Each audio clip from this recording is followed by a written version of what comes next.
Hey everyone, and thank you so much for clicking on this video. My name is Justin, and today we are starting something brand new on this channel, a new series coming out every single Monday called Leafs in 7. This series will be all about taking a look at the last 7 days of Leafs hockey, aka the last week, reviewing how they played, look at each game individually, and look forward towards the next week of Leafs hockey, all within 7 minutes. So without wasting any more time, let's get right into it. Leafs had a very iffy week this week, even though they did bolster a 2-1 record in 3 games, those being against Vegas, Arizona, and St. Louis. And given the quality of competition with Vegas and St. Louis, you might think, oh, it's okay to lose to one of those teams.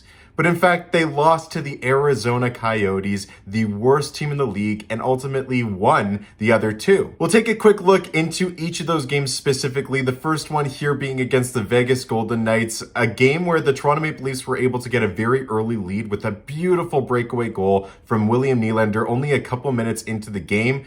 But as the story continues ever since the Colorado game just a couple nights before this, the Leafs go up 3-1 and blow a lead. This time they were able to climb back and get a win, but it is starting to become a trending issue, and we'll see that later in this week, that the Leafs are blowing leads like they used to, but hadn't really done this season, but it's definitely creeping back up. Something interesting to note during this game as well is the Leafs are still without Mitch Marner at this point, and Ondrej Kase does come back into the lineup, playing on the first line with Matthews and Bunting, and that line looked extremely good. Now, that's not to say that Mitch Marner should get a demotion from that line, but it is a really good sign for us to feel confident that both Matthews is able to produce without the likes of Mitch Marner on his line. And if we do have injuries on that right side, the 3 players being Kase, Mitch Marner, and William Nylander are all very interchangeable and don't really hurt the dynamic of this team. Like I did say, the Leafs are able to, in this game, climb up to a 3-1 lead and then take some silly penalties, leading to a 5-on-3 opportunity for Vegas.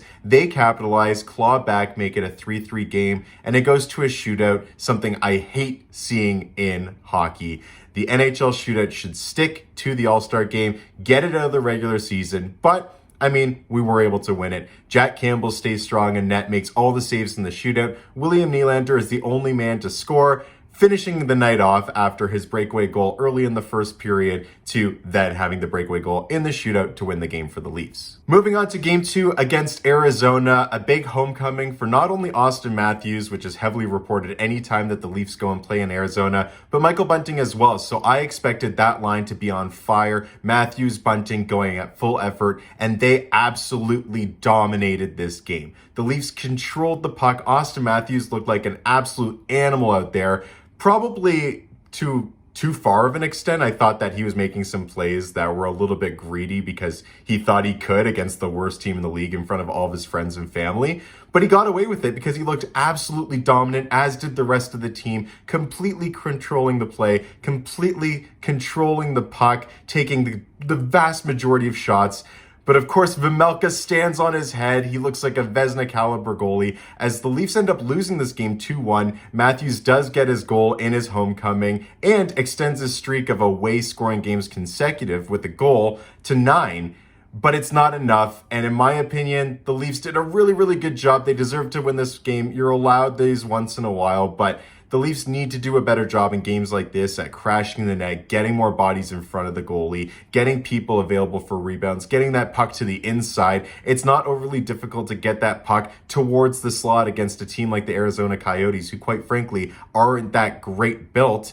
But the Leafs were very happy and complying with taking shots from the outside and hoping that they could get a wrister in, like Auston Matthews did score. But I do believe that the Leafs were capable of getting more pucks past Vejmelka should they make life more difficult for him. Moving on to the last game in the week, this one being an absolute barn burner against the St. Louis Blues, and the return of Mitch Marner after an extensive injury and then being on the COVID list. Now he returns to the team. How will he do? Well, he stands out right away and gets an early goal off of a shot that we don't see him take way too often, but he's very capable of it. And I think all of Leafs Nation just is asking Mitch Marner to shoot the puck more because he's got a good one in him. And 6 goals in this one, but the defensive effort, they need a little bit more. They had a 3-1 lead. They give it up. They're losing, giving up 5 goals. They need a better defensive effort. And that's not just the defensive core, that's the forward contribution as well.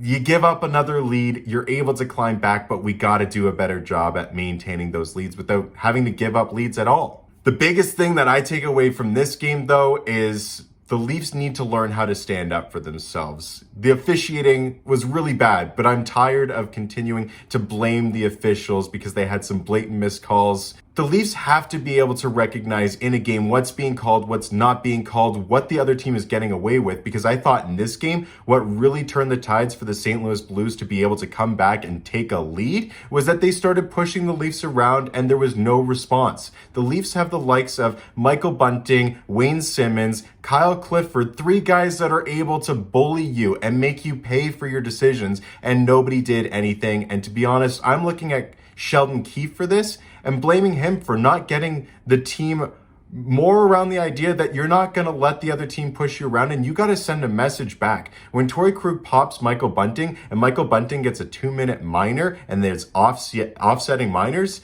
you can't let them get away with that. Torrey Krug then learned he can take advantage of the Leafs all they want because he never had any pushback.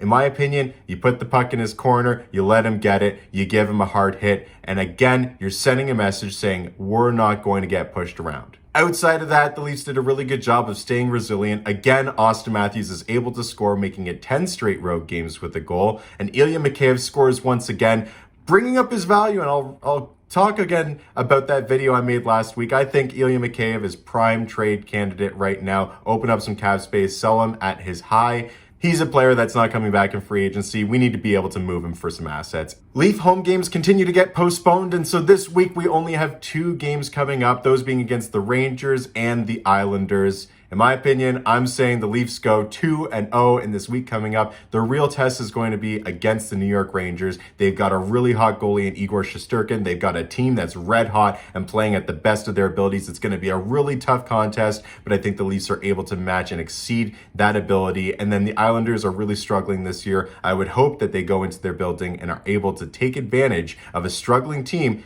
And again, as they always do, play for Johnny, because that fan base has just been torching him every time he plays in Long Island. So there it is. Here's the start of a new series, Leafs in 7. Let me know what you think. Click like, subscribe, comment down below. Again, how did you think that the Leafs played this week? And I will see you in the next one.